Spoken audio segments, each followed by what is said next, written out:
Un webinaire interactif sur l'égalité des genres et le commerce inclusif. Et on va passer 1 heure ensemble. Donc, je laisse encore quelques minutes, non, même pas, quelques secondes. Et on va bientôt démarrer.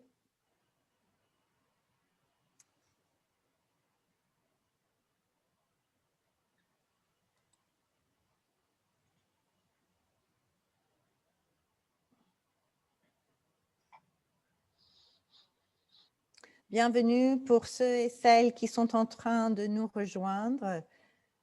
On attend encore quelques secondes pour donner le temps aux retardataires à se rejoindre à nous avant de commencer. Donc, bienvenue à ce webinaire sur l'égalité des genres et commerce inclusif.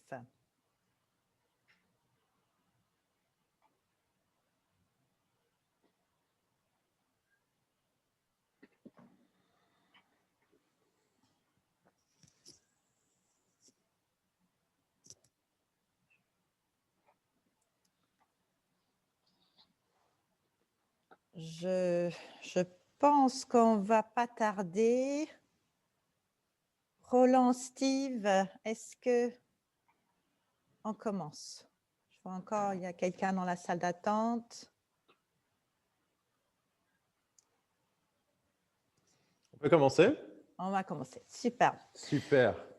Donc, re-bienvenue à tout le monde pour les derniers peut-être qui viennent de se rejoindre. Et pour démarrer et pour introduire le sujet, je vais passer la parole à Monsieur Steve Utterwulger, qui est résident représentatif UNDP en Tunisie et qui va nous introduire le webinaire. À vous, Steve. Merci Gigi. Je ne sais pas si oui, vous me voyez. Maintenant, je me vois. Merci Gigi. Merci à tous. Merci à Oxfam de participer avec nous à ce premier webinaire d'une série qui s'avère très, très intéressante. Et merci au Business Call to Action. Je mentionnerai notre partenariat peut-être dans quelques secondes. Je vais être très bref. On n'a qu'1 heure. Donc, la dernière chose que vous voulez, c'est un ResRep qui parle trop. Donc, ce webinaire, en effet, va mettre en avant les pratiques, les connaissances et les moyens vraiment pour soutenir le secteur privé dans sa contribution au développement durable. C'est ce qui nous intéresse à Oxfam Business Call to Action et évidemment le PNUD, le Programme des Nations Unies pour le développement. Moi-même, je suis basé évidemment en Tunisie. Je sais qu'il y a des auditeurs et des auditrices qui nous écoutent probablement d'ailleurs. Et aujourd'hui, c'est ce premier webinaire, évidemment, qui va positionner la dimension genre dans l'entreprise inclusive et sociale. Inclusive business, ça donne un peu mieux en anglais. Peut-être le next slide, please. Rapidement, on m'a demandé de mentionner ce que fait le Programme des Nations Unies pour le développement. Évidemment, ça prendrait des jours, mais en quelques secondes, c'est l'agence par excellence de développement dans le système des Nations Unies. Le PNUD est présent dans plus de 170 pays et territoires. Et la mission principale, c'est l'éradication, ou en tout cas la diminution, la réduction de la pauvreté, la réduction des inégalités et de l'exclusion. En Tunisie, spécifiquement, on a 3 grands axes d'intervention qui sont la gouvernance, le combat contre l'impact du changement climatique, l'environnement et la réduction des risques et catastrophes. Et le troisième, ce qui nous intéresse aujourd'hui, c'est toute la dimension croissance inclusive et le développement humain, avec un projet phare que nous avons sur l'entrepreneuriat pour le développement. Et c'est dans ce projet que s'inscrit cette série de webinaires sur le rôle du secteur privé dans les ODD et cette dimension genre qui nous intéresse. Évidemment, la crise Covid a impacté dans tous les pays du monde. Évidemment, y inclut la Tunisie. Et le PNUD a été mandaté par le secrétaire général des Nations Unies pour être le lead sur la réponse socio-économique post-Covid, avec une dimension pour nous qui est très importante, c'est encore une fois la dimension genre et l'impact sur les femmes, mais aussi travailler avec les femmes en tant qu'actrices de ce redressement économique, socio-économique, mais aussi en tant que bénéficiaires Vous le savez, ce n'est pas juste le cas pour la Tunisie, mais les femmes ont été ou sont encore plus impactées par la crise, par la pandémie. En Tunisie, on estime que la pauvreté monétaire va augmenter de 15 à 18% chez les hommes et à presque 20% chez les femmes. Donc, encore une fois, les femmes plus impactées par cette crise, par les crises en général, cette crise en particulier. Donc, c'est là qu'on va se focaliser. Next, please. Le prochain slide est un peu trop détaillé pour entrer dans chaque élément, mais c'est juste pour montrer que le PNUD Tunisie est vraiment un acteur engagé, comme je l'ai dit, dans l'inclusion des femmes dans le redressement socio-économique. Donc, on appuie plusieurs stratégies nationales, comme vous le voyez, stratégie nationale de l'entrepreneuriat, de l'autonomisation économique et sociale des femmes en milieux ruraux et autres. Évidemment, les stratégies, c'est important. Les politiques publiques, c'est très important. Ce qui nous intéresse aussi, évidemment, si vous regardez la déclinaison des activités, c'est de travailler avec les acteurs, en partenariat avec les acteurs sur le terrain et encore une fois, les femmes et les femmes entrepreneurs en particulier. Et on va passer à the next slide, qui est le dernier slide. C'est réitérer l'importance des partenariats stratégiques. Le PNUD, et comme tous les acteurs, toutes les parties prenantes qui travaillent dans le développement, on ne peut pas faire ça nous-mêmes, surtout quand on travaille avec vous, le secteur privé. Donc, on s'est associé depuis l'année passée, c'est assez récent, avec le Business Call to Action, qui est, comme c'est indiqué, une plateforme, une alliance globale d'entreprises inclusives qui, en effet, promeut ces solutions commerciales intégrées pour le développement durable. Donc, c'est un partenariat stratégique. Il y a un effet de levier pour nous de travailler avec Business Call to Action, vraiment pour appuyer le rôle et la contribution du secteur privé, le secteur que vous représentez dans le développement durable, dans la mise en œuvre des ODD prioritaires, et j'imagine l'ODD 8 en particulier, mais surtout avec cette dimension genre et faire en sorte que le secteur privé aussi s'implique dans tout ce qui est impact social. Donc voilà, je vais m'arrêter là. Je vous remercie pour l'invitation. Je remercie mes collègues du PNUD Tunisie, Business Call to Action, et aussi nos collègues, nos amis de Oxfam. Et je vous souhaite un excellent webinaire aujourd'hui et une excellente série dans les semaines et les mois qui suivent. Merci beaucoup à tous et à toutes. Merci Gigi. Merci Steve. Donc, bienvenue dans ce webinaire sur l'égalité des genres, durant lesquels nous allons vous présenter les principaux défis et opportunités en matière d'égalité des genres au sein de votre personnel et pourquoi cela compte pour votre entreprise. Nous organisons un autre webinaire la semaine prochaine, à la même heure, sur les femmes à faible revenu dans les chaînes d'approvisionnement. Je m'appelle Gigi Cotier et je serai votre hôte aujourd'hui. Nous allons vous poser quelques questions au cours de la session, donc préparez-vous à saisir vos réponses dans la zone de chat. Je vous informe également que ce webinaire est enregistré. La COVID-19 a montré que les travailleuses sont indispensables aux opérations d'une entreprise et aux chaînes d'approvisionnement. En outre, la pandémie a mis en évidence le fait que la voix des femmes ainsi que leurs besoins et priorités sont souvent ignorés. Aujourd'hui, nous allons explorer comment les entreprises peuvent identifier, valoriser et gérer les priorités, les besoins et la voix des femmes. Je vais vous donner quelques renseignements sur Oxfam. Nous œuvrons dans 90 pays en partenariat avec plus de 3500 organisations, dont des gouvernements, la société civile locale et des entreprises. Oxfam travaille sur les questions de genre depuis plusieurs dizaines d'années à l'échelle mondiale. Le webinaire aujourd'hui se base sur les enseignements tirés de partenariats d'Oxfam avec des entreprises telles que Unilever, Burberry ou encore Marks & Spencer. Nous utiliserons des exemples issus du contexte tunisien. Next slide. Roland est notre principal intervenant aujourd'hui. Merci Gigi. Je m'appelle Roland Chauville et je suis responsable du partenariat pour la Suisse pour Oxfam Grande-Bretagne. J'ai derrière moi 12 années d'expérience en leadership, philanthropie, formation et gestion de programme. Avant Oxfam, j'ai dirigé l'ONG UPR Info qui était dédiée à l'examen périodique universel. Nous avons également avec nous aujourd'hui ma collègue Lina. Merci Roland. Bonjour tout le monde. Je m'appelle Lina Kamadou et je travaille pour Oxfam en matière d'autonomisation économique des femmes et j'ai plus de 13 ans d'expérience en travail en chaîne d'approvisionnement et en commerce. Merci beaucoup, Lina. Next slide.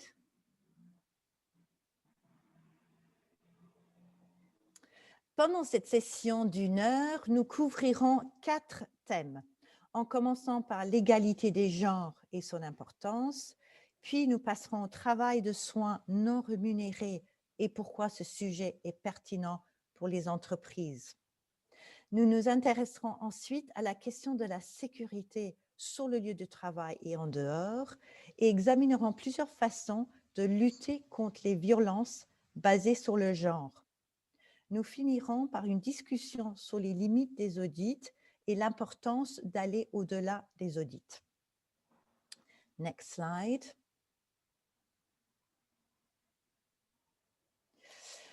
Avant de commencer, j'aimerais profiter de cette opportunité pour faire un rapide sondage sur la façon dont vous évaluez l'approche de votre entreprise en matière d'égalité des genres au sein des opérations et des chaînes de valeur. Donc, comme vous voyez sur la diapositive, les réponses possibles vont de A, impeccable, à D, il reste encore, nous avons un long chemin à parcourir. Donc, le sondage est anonyme et si je peux vous inviter de mettre dans le zone de chat A, B, C, D selon comment vous évaluez l'approche de votre entreprise.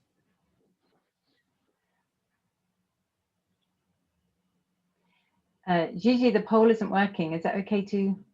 Ah, d'accord. Donc, on a un petit problème avec le sondage. Je pense qu'on va passer et on va continuer avec la prochaine diapositive. So, we go to the next slide. How many? Yeah, I think a few people are answering chat though. Oh, great. Sorry, I didn't see that. Donc, on a des commentaires dans le chat. I don't actually see them. Roland, could you see the comments in the chat? Moi, je vois pas de... Il y a une participation pour l'instant. Ah, D, voilà, pardon, excusez-moi, je n'ai pas vu. Donc, quelqu'un qui dit un long chemin à parcourir. Donc, j'espère que cette heure, ça va vous être utile pour vous donner des pistes, des astuces. Est-ce qu'on a d'autres participants qui vont nous dire dans le chat si c'est A, impeccable, progressive, vous commencez juste ou D, comme le participant qui nous a mis. Je vous laisse quelques secondes.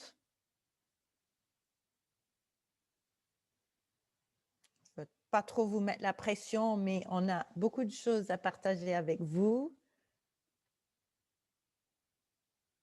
Ok, je pense qu'on va continuer et puis on aura peut-être l'opportunité avec Roland de voir si vous avez des choses. Et c'est peut-être le moment pour juste vous dire, si vous avez des questions pour clarifier certaines choses, on va vous les prendre pendant l'exposition de Roland. Sinon, on va essayer d'avoir du temps à la fin pour vos questions. Donc, je vois une A, c'est superbe. On a un impeccable, donc peut-être la possibilité de partager vos expériences pour ceux qui ont encore un chemin à parcourir. On va aller à la prochaine slide. Je pense qu'on y est déjà. Et avec ça, je vais passer la parole à Roland. Merci Gigi.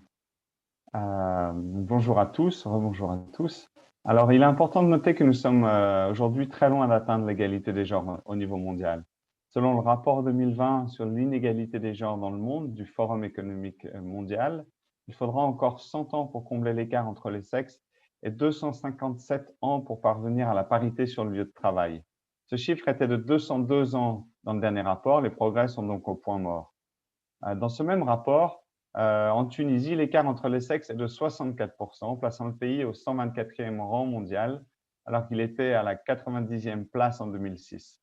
Le chômage est un problème majeur et à l'heure actuelle, en Tunisie, le taux de chômage général est de 18% et passe de 22% chez les femmes. Enfin, en Tunisie, beaucoup de femmes occupent un emploi informel précaire, comme aide à domicile indépendante ou au sein des micro-entreprises. Plus de 350 000 femmes travaillent dans l'agriculture sans accès à l'aide sociale.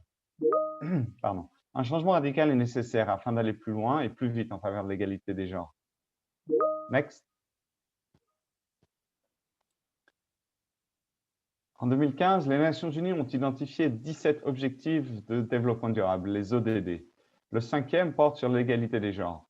Selon une estimation réalisée, l'ODD 5, donc sur l'égalité des genres, pourrait ajouter au PIB mondial 28 000 milliards de dollars. Les cibles de l'ODD comprennent notamment mettre fin dans le monde entier à toutes les formes de discrimination à l'égard des femmes et des filles, éliminer toutes les formes de violences faites aux femmes et aux filles, faire une place aux soins et travaux domestiques non rémunérés et les valoriser, et garantir la participation entière et effective des femmes et leur accès en toute égalité aux fonctions de direction à tous les niveaux de décision, dans les vies politiques, économiques et publiques. Les gouvernements développent des réglementations visant à améliorer l'égalité des genres, comme l'a fait le gouvernement britannique en 2015 en adoptant la loi Modern Act Slavery, ou les Nations Unies avec la Convention sur l'élimination de toutes les formes de discrimination à l'égard des femmes, créée en 1979 et ratifiée par 189 pays. En 2011, la Tunisie est devenue le premier pays de la région MENA à accepter la Convention dans son intégralité, démontrant ainsi son engagement à mettre fin à toute forme de discrimination à l'égard des femmes. Next, please.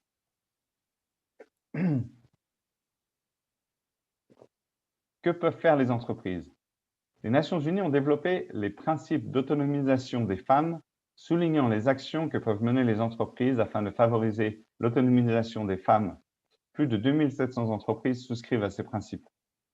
Les Nations Unies ont également reçu en 2016 le groupe de haut niveau sur l'autonomisation économique des femmes, rassemblant des représentants du secteur privé, des gouvernements et du monde universitaire. Le groupe de haut niveau a identifié 7 facteurs pour atteindre l'autonomisation économique des femmes et a créé un groupe de champions et championnes de l'autonomisation économique des femmes, dont la Tunisie fait partie et qui appliquera les recommandations du groupe de haut niveau. En Tunisie, une grande partie de l'activité économique est concentrée dans le secteur informel ou dans les micro-entreprises ou les petites et moyennes entreprises. Selon des recherches de 2016, 83% des femmes âgées de moins de 40 ans travaillent dans le secteur informel, contre 60% chez les femmes. Pourtant, seuls 30% des micro-entreprises et des petites entreprises en Tunisie sont fondées par les femmes. Se concentrer sur des politiques d'égalité salariale et de création d'emplois pour les femmes ne suffit pas. Afin d'amorcer un réel changement, nous devons nous pencher sur les facteurs sous-jacents des inégalités. Next. Comme vous le voyez, le premier facteur d'inégalité sont les soins et travaux domestiques non rémunérés. Qu'est-ce que cela signifie? Nous avons 2 composantes. Tout d'abord, le soin direct apporté aux personnes, comme la garde d'enfants ou l'accompagnement de proches âgés. Et deuxième composante, le travail domestique, qui comprend des activités à l'intérieur et à l'extérieur de la maison, comme la cuisine, les courses, la collecte d'eau, de bois et de chauffage dans différentes régions. Donc, le travail de soins soutient l'économie et est essentiel au fonctionnement de la société. Le travail non rémunéré produit des biens comme des repas, des services comme le lavage des vêtements. C'est du travail. Chez Oxfam, nous estimons que les soins et travaux domestiques non rémunérés contribuent à l'économie mondiale à hauteur de 10 000 milliards de dollars. Pourtant, c'est un travail que l'on considère comme acquis, invisible dans l'élaboration des politiques, sous-estimé et sous-financé par les gouvernements, les entreprises et les communautés. Next, please. Dans toutes les sociétés, le soin est fourni par 4 acteurs: les ménages, l'État, la société civile et les marchés, comme vous le voyez sur cette diapositive. Des données probantes indiquent que les responsabilités de soins pèsent dans une très large mesure sur les ménages pauvres, en particulier sur les femmes. Alors là, nous allons vous poser une question. Il faudra répondre dans la zone de chat, s'il vous plaît. Selon vous, comment la COVID-19 a-t-elle influencé la répartition des responsabilités de soins dans ces 4 secteurs? Alors, selon vous, si vous pouviez donc donner votre avis dans la zone de chat, comment est-ce que vous pensez que donc, cette répartition entre ces 4 acteurs des responsabilités de soins a changé à cause de la COVID-19 ou du COVID-19? Par exemple, si une école ferme, donc ça c'est la responsabilité de l'État, sur quel autre acteur cette responsabilité de garder les enfants va-t-elle incomber? Ou alors si une garderie ferme, qui va avoir cette responsabilité? Nous avons une première réponse qui est sur la famille.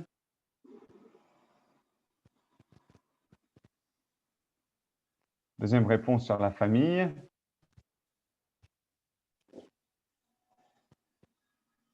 Une troisième réponse sur la femme, notamment, donc plus précisément au sein de la famille. Est-ce qu'on peut avoir peut-être une quatrième réponse? Et sur la famille également. Alors effectivement, donc ce losange qui en fait est déformé d'une manière générale en situation normale vers la famille, c'est d'autant plus déformé avec notamment la fermeture des écoles, la fermeture des garderies, qui a augmenté la charge de responsabilité sur les familles et notamment sur les femmes. Donc une grande partie des responsabilités de soins a d'autant plus été déplacée de l'État vers les ménages que les gouvernements et entreprises ont réduit ou stoppé les services qu'ils fournissent, laissant les femmes assumer une part disproportionnée de ces responsabilités. Cela a aussi été renforcé par les plans de chômage temporaire ou autres plans similaires. Il est prouvé que ces plans ont davantage touché les femmes qui ne pouvaient plus retourner travailler en raison des responsabilités de garde qui leur incombaient. Next, please. Alors, des recherches menées en Tunisie en 2006 révèlent une distribution inégale du travail domestique. Les hommes passent près de 3 fois plus de temps au travail, tandis que les femmes consacrent près 8 fois plus de temps au travail domestique, à s'occuper des enfants et des personnes dépendantes de la famille. En plus des avantages socio-économiques plus larges, les recherches d'Oxfam ont révélé les autres avantages que peuvent obtenir les entreprises en soutenant le travail de soins et domestique non rémunéré. Ces derniers sont soulignés dans un rapport dont vous voyez la couverture, qui a été développé par Oxfam et Unilever, et on en parlera un petit peu plus tard aussi. Malheureusement, ce rapport n'existe qu'en anglais pour l'instant. Next. Donc maintenant, nous allons parler des avantages que les entreprises ont à retirer de promouvoir une plus grande égalité des genres. Donc, le premier avantage pour les entreprises est une amélioration dans le recrutement des talents.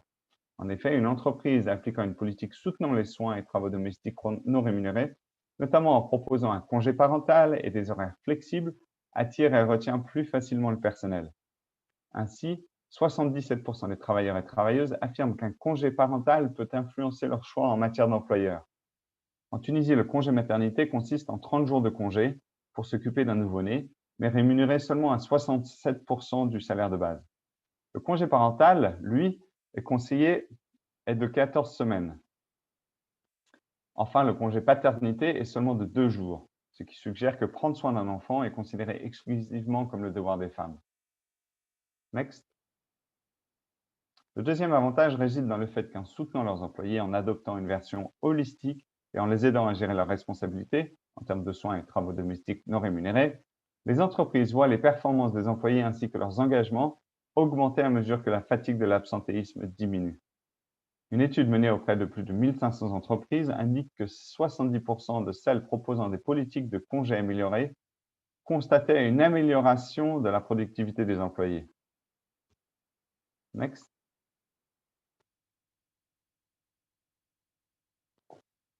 La communication des entreprises pour s'adresser aux clients et aux employés contient souvent et renforce des stéréotypes liés au genre. Les recherches d'Oxfam sur les normes sociales aux Philippines ont montré que les hommes souhaitaient améliorer leurs relations avec leurs partenaires et leurs enfants. L'équipe a donc collaboré avec l'agence publicitaire Harrisons pour créer cette publicité que vous allez voir, qui illustre parfaitement ce qu'on appelle la publicité positive. Malheureusement, la vidéo est uniquement sous-titrée en anglais et elle a été tournée aux Philippines. Pour résumer la vidéo brièvement, un homme réalise en observant un autre couple qu'il devrait faire plus pour partager les tâches ménagères et domestique avec sa femme et ainsi raviver leur flamme de couple. Le lien vers la vidéo va être mis disponible dans la zone de chat et nous allons prendre 2 minutes pour la regarder.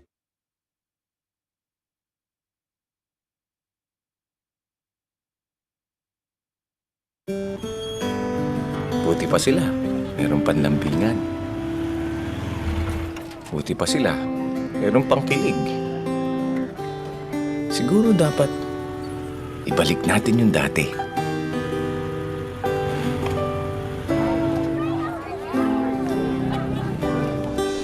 Siguro dapat ligawan kita ulit. Dapat ibalik natin yung lambingan.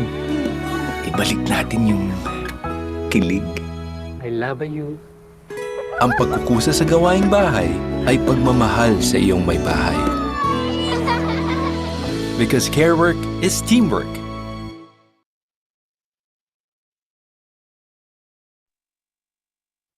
Voilà. Donc, ce qui est intéressant, c'est que ce spot publicitaire a été vu 34 millions de fois et a été partagé sur les réseaux sociaux ainsi que dans les médias traditionnels, les aéroports, etc. Il montre comment une marque peut se différencier des autres en faisant en sorte que ses biens et services contribuent à améliorer et remédier aux problèmes du travail de soins non rémunérés. Un autre exemple, avec l'assurance HDFC Standard Life Smart Women, il s'agit d'un plan d'assurance ciblant les femmes afin de les aider à faire face aux difficultés liées au travail de soins et domestiques non rémunérés. Cette police d'assurance a été vendue plus de 4000 fois au cours du premier mois. Les données pro-vente régionales et mondiales indiquent que les femmes constituent le prochain marché important pour les institutions financières. Next, please. Enfin, j'aimerais souligner l'intérêt en matière d'acquisition client et fidélité. Les entreprises pouvant se démarquer en bousculant les dynamiques qui étayent le travail de soins non rémunérés peuvent gagner la fidélité de nouveaux clients et clientes. 39% des clients et clientes pensent que la publicité ne représente pas correctement tous les genres. Et 30% ont le sentiment que les marques donnent une fausse image d'elles-mêmes et de leur genre. Next. Voici donc un résumé des 6 façons dont les entreprises peuvent tirer profit de leur engagement contre les inégalités en matière de travail de soins et domestiques non rémunérés. Donc, explorer, évaluer, quantifier, identifier, assurer et faire un partenariat. Nous aimerions maintenant en savoir plus sur votre expérience à travers des exemples. Gigi? Merci Roland. Donc, nous aimerions vous inviter à partager des exemples que vous avez pu voir au sein de votre entreprise ou ailleurs qui contribuent à remédier aux problèmes liés au travail de soins et domestiques non rémunérés. Donc, je vais vous inviter de les écrire dans la zone de chat et indiquer à quelles étapes, les 6 étapes que vous voyez sur la diapositive, y correspondent. Et pendant que vous faites ça, je veux juste vous dire, j'ai noté qu'il y a quelques questions. On va peut-être les traiter avec Roland suite à ce dernier petit exercice qu'on vous demande de faire. Donc, on attend, je répète, écrire dans la zone de chat les exemples que vous avez pu voir au sein de votre entreprise ou ailleurs qui contribuent à remédier à ces problèmes liés au travail de soins et domestiques non rémunérés.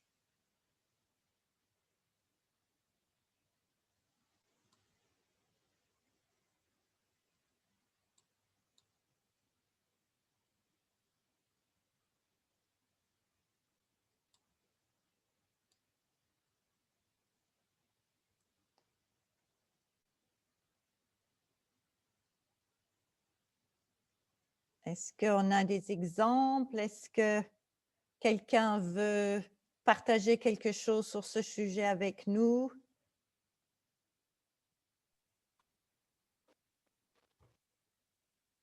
Est-ce que notamment des entreprises ont fait des évaluations sur l'impact du travail de soins, ont fait des questionnaires là-dessus?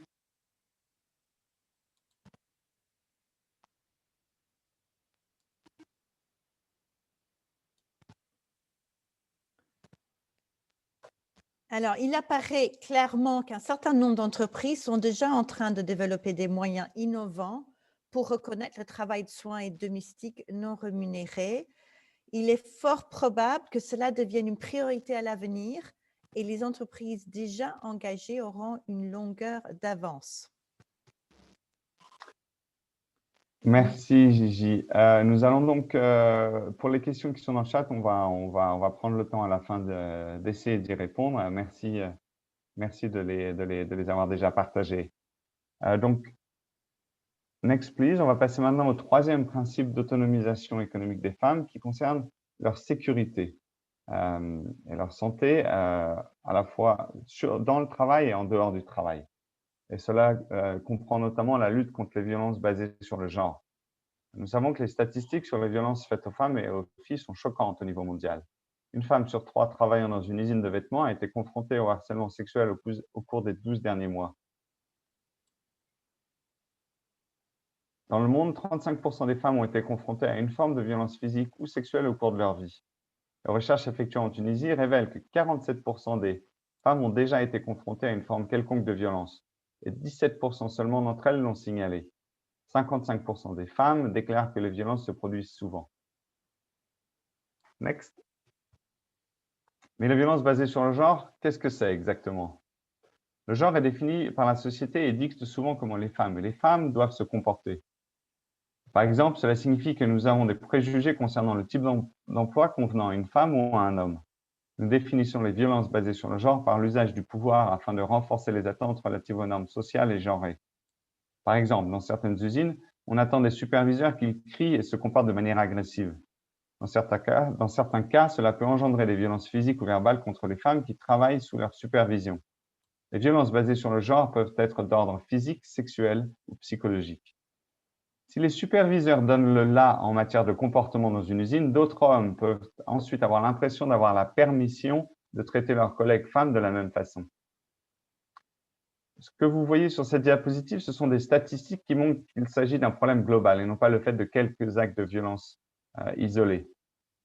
En Tunisie, le code pénal a été amendé en 2004 afin de reconnaître le harcèlement comme un crime. Une loi sur les violences faites aux femmes et aux filles a récemment été adoptée. Pourtant, au dépit de ces mesures, le harcèlement à l'égard des femmes est toujours monnaie courante, à la fois dans la sphère familiale et dans les espaces publics. La plupart des incidents ne sont généralement pas signalés. Pendant les confinements mis en place pour faire face à la pandémie de Covid 2019, de nombreux pays ont constaté une flambée des violences basées sur le genre, révélant les inégalités des genres. Les femmes ont signalé des violences accrues étant donné qu'elles devaient vivre isolées avec les auteurs de ces violences. Le PNUD a tiré la sonnette d'alarme à ce sujet et a appelé les partenaires locaux à tenir compte des besoins particuliers des femmes et des filles lorsqu'ils mettent en place des mesures d'urgence contre le Covid-19. En 2016, le ministre tunisien de la Femme, de la Famille et des Personnes âgées a créé une ligne d'écoute au numéro 1899 afin de conseiller les femmes et les filles ayant été confrontées à des violences. Entre les débuts du confinement et mai 2020, le service a reçu environ 6700 appels, soit 9 fois le nombre d'appels reçus pendant la même période l'année précédente. Face à l'augmentation des violences domestiques pendant le confinement, la ligne d'écoute a été mise à disposition 24 heures sur 24, 7 jours sur 7, et le ministère a lancé un autre numéro gratuit, le 1809, en avril 2020. Ce numéro offre une assistance psychologique aux personnes ayant été confrontées à des violences, et le service est fourni par une équipe de 11 psychologues bénévoles disponibles de 8 heures à minuit. Next. Alors malheureusement, cette diapositive est disponible uniquement en anglais, mais on va la découvrir ensemble. Les entreprises sont des entités économiques et ignorer ces problématiques peut avoir un impact négatif sur les profits, tout comme sur les travailleurs et les travailleuses évidemment. Cette diapositive montre les coûts directs et indirects pour les entreprises qui ne s'attaquent pas aux problèmes de sûreté en travail et au dehors. Ce cadre logique est issu d'un rapport du Overseas Development Institute sur le coût des conséquences des violences basées sur le genre pour les entreprises. Les coûts directs pour les entreprises comprennent notamment le coût total du temps perdu par le personnel, productivité réduite, absentéisme, le coût de la fourniture de services pour remplacer ces personnes absentes et l'assistance pour d'autres services afin d'aider les victimes à se remettre de ces traumatismes. Et les coûts indirects, eux, comprennent les heures supplémentaires pour les managers et le personnel afin de gérer les questions d'absentéisme, et puis les coûts de formation du personnel et du recrutement de remplacement. Next. Alors, que peuvent faire les entreprises? On voulait partager avec vous un exemple de Vodafone, qui est un partenaire de Tunisia Telecom. La fondation a développé une boîte à outils visant à soutenir les employés faisant face à des violences domestiques. Selon donc Vodafone, les entreprises ont un rôle important à jouer dans la prévention des abus et des violences domestiques qui ont un impact sur le lieu de travail. Lorsque le travail de la personne confrontée aux violences et sa productivité et sa sécurité sont impactés. En s'attaquant aux violences domestiques de cette façon, 1. Les personnes confrontées aux violences peuvent se concentrer sur un travail plutôt que de devoir gérer l'anxiété et la peur ou de lutter contre contre les conséquences violentes des abus. 2. Les employés verront leur productivité augmenter, et seront plus heureux et heureuses s'il leur est possible de parler à une personne de confiance afin de trouver une solution concernant leur sécurité au travail. 3. Il y a un impact positif sur la communauté plus large et les relations familiales et si les violences et les abus sont identifiés et prévenus. Et enfin, toujours donc selon Vodafone, grâce à cette approche, l'entreprise, donc Vodafone, bénéficie d'une meilleure réputation. Cette boîte à outils utilise le cadre suivant: reconnaître, répondre et rediriger. Donc, reconnaître le problème, briser le silence et informer. Répondre au problème, veiller à ce que des politiques et des procédures soient en place afin de répondre de manière appropriée et avec empathie aux employés, signalant une situation de violence, et veiller à ce que le personnel soit formé. Et enfin, rediriger les employés vers les ressources internes qui sont confidentielles et appropriées. Cette approche s'attaque également aux comportements inacceptables au travail et en dehors et donne aux travailleurs et travailleuses la confiance nécessaire pour signaler ces problèmes. Remettre en question les normes sociales et soutenir les employés est une façon très constructive de promouvoir la sécurité sur le lieu de travail et en dehors. Next. À partir de l'expérience d'Oxfam en matière de collaboration avec des entreprises sur ces thèmes, nous avons développé des recommandations visant à améliorer la sécurité au travail et en dehors au sein des chaînes d'approvisionnement. Ces recommandations comprennent 1. Construire des relations de long terme avec les fournisseurs, les traiter comme des partenaires, poser des questions, être proactif et non seulement réactif. Next.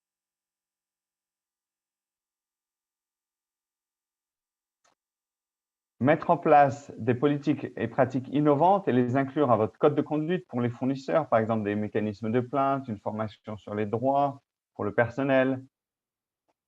3. Écouter les travailleurs et travailleuses et leurs représentants, pas seulement par le biais de moyens traditionnels, mais également en collaborant avec des partenaires locaux, comme des organisations de défense des droits des femmes.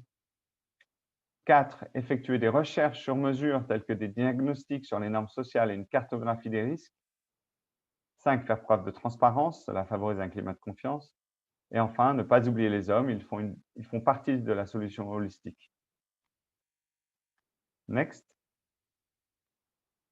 Notre dernier thème aujourd'hui concerne la façon dont les entreprises peuvent identifier les problèmes d'égalité des genres au sein de leur chaîne d'approvisionnement. Donc, aller au-delà de l'audit. Donc, les audits ont des limites, en particulier lorsqu'il s'agit des questions de genre et de tout groupe marginalisé. Les données probantes montrent que la vaste majorité des manquements à la conformité qui sont rapportés sont liés à des questions de santé et de sécurité, très peu aux questions de genre. En fait, la question de l'égalité des genres est un sujet complexe qui demande de s'attaquer à des problèmes concernant le pouvoir, le leadership et la violence, qui ne sont pas facilement identifiables via un simple questionnaire. Les inégalités des genres sont ancrées dans des normes culturelles qui empêchent souvent les personnes de les signaler, soit parce qu'elles n'y voient rien de mal, soit en raison de déséquilibres implicites du pouvoir. Troisième raison, il existe souvent un manque général de confiance qui signifie que les travailleurs et les travailleuses se fient peu aux personnes chargées des audits, qu'ils ou elles ne connaissent pas. Les travailleurs et travailleuses craignent parfois aussi les représailles et ne souhaitent pas prendre le risque de signaler un problème et de perdre leurs emplois. Et enfin, même si elles signalent un problème, quelle est la probabilité pour qu'il soit résolu? Par conséquent, si les audits sont l'outil principal pour identifier ces problèmes sur le lieu de travail, mais qu'ils ne peuvent être diagnostiqués, les problèmes liés au genre, les entreprises doivent trouver d'autres solutions. des entreprises présentes aujourd'hui sont peut-être en train de mettre en place de telles alternatives. Donc, Gigi? voyons Roland, quelles peuvent être ces alternatives? Et donc là, je redonne la parole à vous dans le chat. Est-ce que vous pouvez nous envoyer, nous donner vos idées dans la zone de chat sur quelles peuvent être des alternatives, à votre avis, aux audits, vu les limites que Roland vient d'évoquer? Est-ce que je peux vous inviter à nous donner quelques retours dans la zone de chat?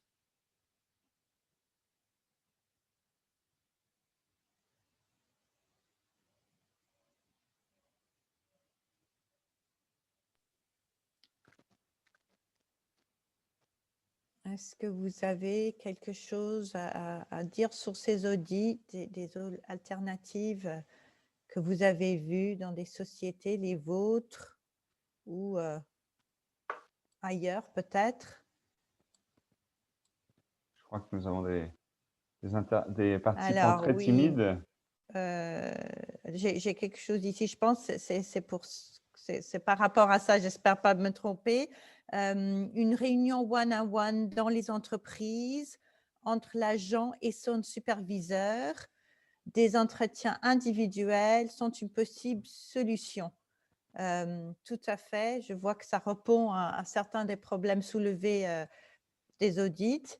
Et vous ajoutez un questionnaire anonyme aussi. Ça permettrait d'éviter que les gens craignent peut-être de répondre honnêtement. Donc, merci beaucoup pour cette première input. Est-ce qu'il y a d'autres, maintenant qu'on a brisé la glace, est-ce qu'il y a d'autres points de vue ou d'idées qui vous viennent? Ou exemples que vous avez vus dans vos entreprises, que vous avez trouvé efficaces?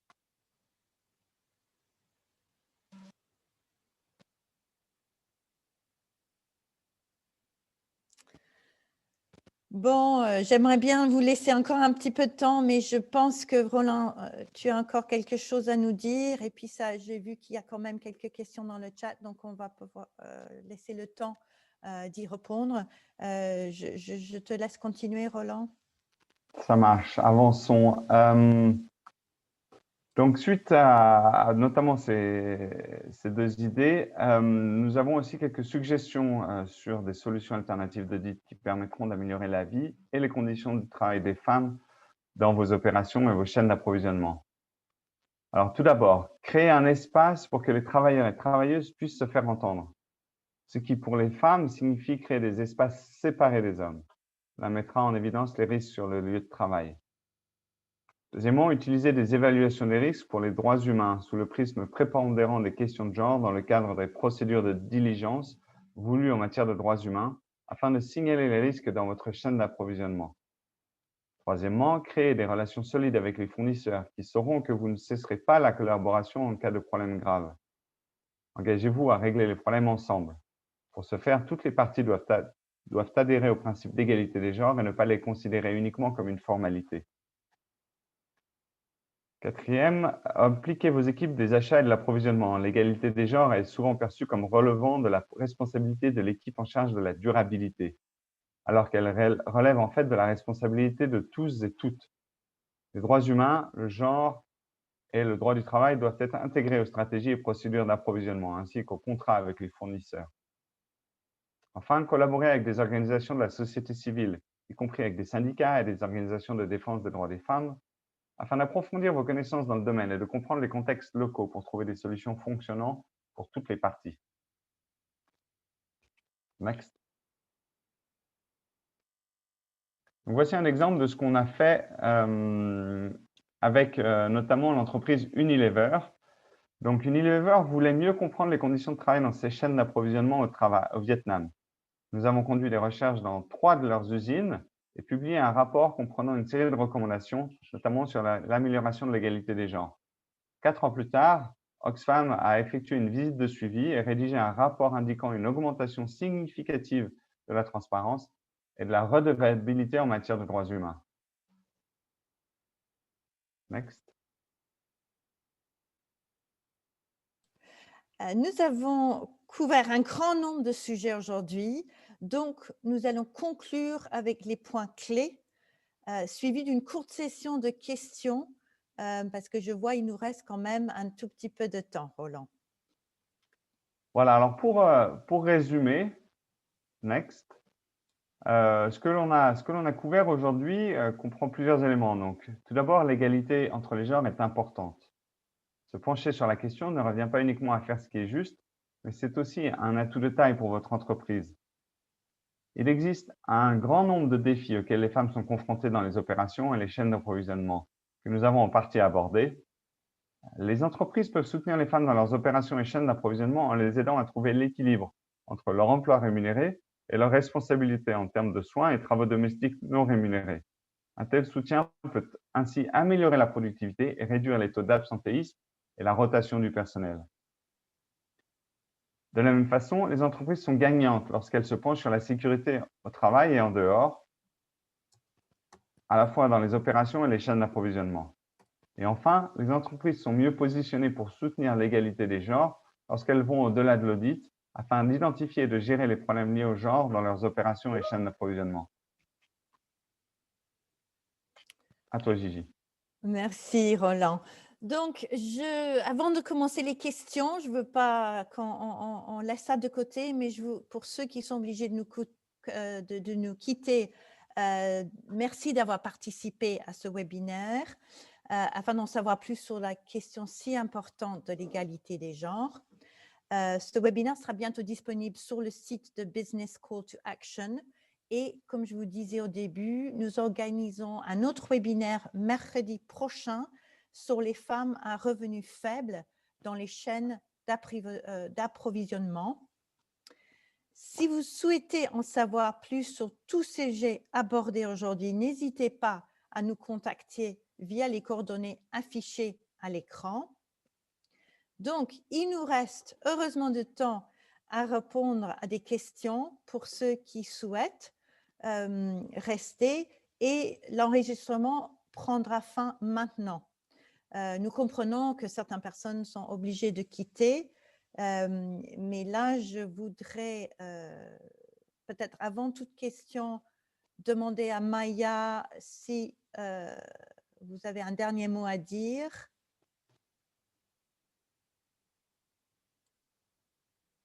Non, peut-être. Donc, on va procéder aux questions que vous avez posées. Donc, je pense c'est Lina qui va répondre. La première est quelle est la part de responsabilité qui revient aux entreprises et celle qui revient à l'État pour la promotion de l'égalité hommes-femmes et des commerces inclusifs? Merci, c'est une très bonne question. Je vais répondre en anglais si je peux. Est-ce que vous pouvez traduire, Gigi? Merci. Bien sûr, sans problème. Merci. So firstly, I think it really depends on the context of where we are working and the kind of strength of the state and also the resources which are available. And obviously that will change depending on the context. Donc, ce que dit Lina, ça dépend du contexte, le pouvoir, le poids, si on veut, de l'État. Et ça va changer un peu le contexte si c'est plutôt État ou les commerces.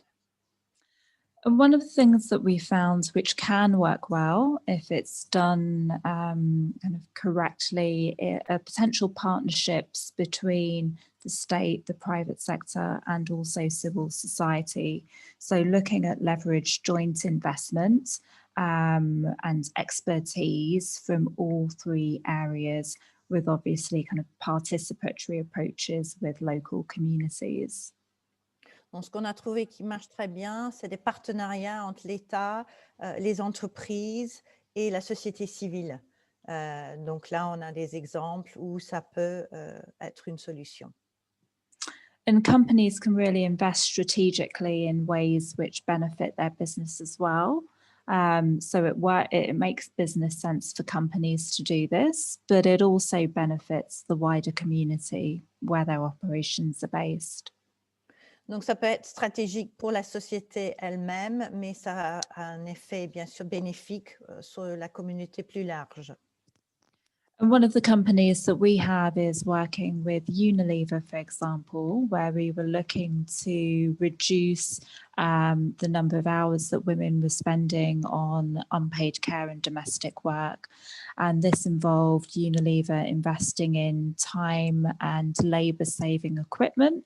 So kind of basic things which reduced the amount of time that women had to spend collecting water or made it easier for them to do laundry, so that they then had more time to spend on other areas of their life.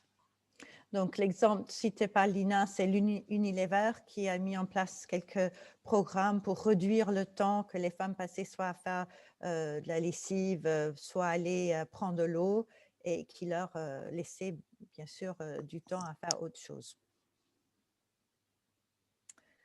Great. Well, Lina, thank you for that. Merci, Lina, pour ces réponses. Une autre question pour la fin de la session. En tant qu'entreprise, que peut-on faire pour promouvoir à travers des actions concrètes l'égalité des genres? Yeah, another really great question. So we've already covered some of these quite a lot in the webinar, but to summarize, I think firstly, what we really need to see is commitment across the organisation, but particularly from senior leadership. So kind of real commitment at the highest levels to address gender equality across the organisation, which includes financial equipment to do this work. So putting resources, having a budget in place, putting a plan forward.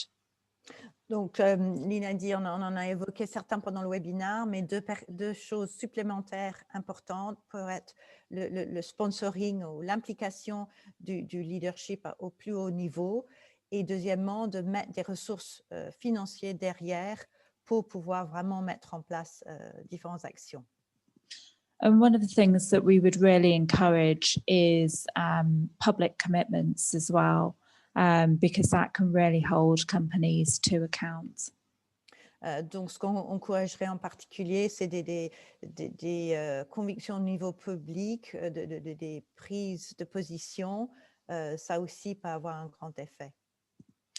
And then really it's starting to do a full analysis or diagnostic of the workplace or whether it's kind of within the supply chains, to understand where potential problems are, and then to begin prioritizing. So which are the ones that can be tackled first, which are the ones which potentially place the greatest, have the greatest risk, and then kind of do a prioritization of how, as an organization, you would attempt to tackle these different areas. Donc ensuite, c'est une diagnostic de voir l'état actuel, regarder les supply chains, là où il y a des problèmes, peut-être de faire une priorisation, les problèmes les plus sévères pour déterminer les actions à prendre sur le terrain. And I think there's kind of really three levels that we may look at. So one is the individual level. How do we create individual behavior change, which can, one of the tools we often use or methodologies is around training. So for example, informing workers of their rights, training supervisors to respond in ways which are gender sensitive, making sure people that have access to material which can support them in this process. Donc, beaucoup de ces actions passent à travers une action de formation, que ce soit pour les individus, pour qu'ils connaissent mieux leurs droits. Ça peut être au niveau des supervisors qu'ils sont plus sensibilisés et puis mettre à disposition du matériel pour que les gens puissent avoir plus d'informations autour du sujet. At an organisational level, we'd be looking for concrete policies and practices.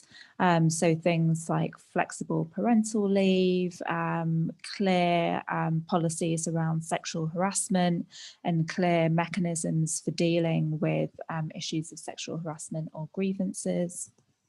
Donc, au niveau plus concret en termes de documentation ou de règles mises en place, on regarderait la possibilité d'avoir une congé maternel, paternel flexible.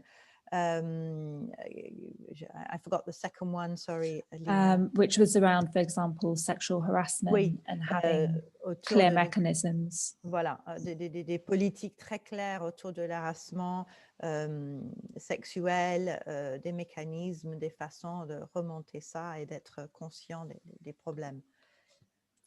And then third, I think is really, and perhaps this is the hardest, is around changing workplace culture, which also takes a long time to do. It really depends on the context, and some of the things which I've seen work in different areas of things such as unconscious bias training, holding spaces where people can explore their identities, doing things, such as working with different partners, for example, women's rights organizations, but really kind of bringing about a culture of consent that's concerned for employees' well-being. Donc là, Lina évoque le troisième volet, si on veut, qui est peut-être plus difficile, c'est comment changer la culture au niveau du terrain. Et donc, elle parle différents exemples d'examiner ou faire des petits ateliers autour des biais inconscients qu'on a tous. Aussi, des espaces pour pouvoir réfléchir autour de l'identité. Et Lina, the third one I've forgotten. I went through the biases, I went through the identity, and there was a third element you mentioned. So yeah, partnering with different civil society organizations. Merci. Donc les partenariats avec différentes associations, ça peut aussi être très utile. Peut-être pour une dernière question que j'ai identifiée dans le chat, pour toi, Lina, c'est qu'est-ce que les hommes peuvent faire? Quels sont leurs, comment est-ce qu'ils peuvent s'impliquer, les hommes, dans la question de l'égalité des genres? Puis je crois qu'on terminera là-dessus. Yeah, excellent question. And it really is about change on all levels, particularly from power holders, which is often men. Really kind of identifying where inequality is taking place, speaking out about it, thinking about changing one's personal behavior, but also, as we've just said, how do we make cultural change across the workplace? Donc, ce que Lina dit, c'est vraiment avoir cette conscience que les hommes parlent de ce qu'ils voient, qu'on identifie et qu'ils font tout pour vraiment pousser ce changement de culture et ont le courage d'en parler autour d'eux. Avec ça, je pense qu'on est arrivé à la fin de notre heure de ce webinaire. Donc, je voulais juste vous rappeler du webinaire qu'on a au même moment, donc la semaine prochaine, mercredi prochain, le 14 octobre. Et donc, ça serait avec grand plaisir. On espère de vous retrouver à ce moment-là. On vous remercie de votre participation, de vos questions. Merci beaucoup à Lina, à Roland et tous les autres intervenants. Merci et au revoir.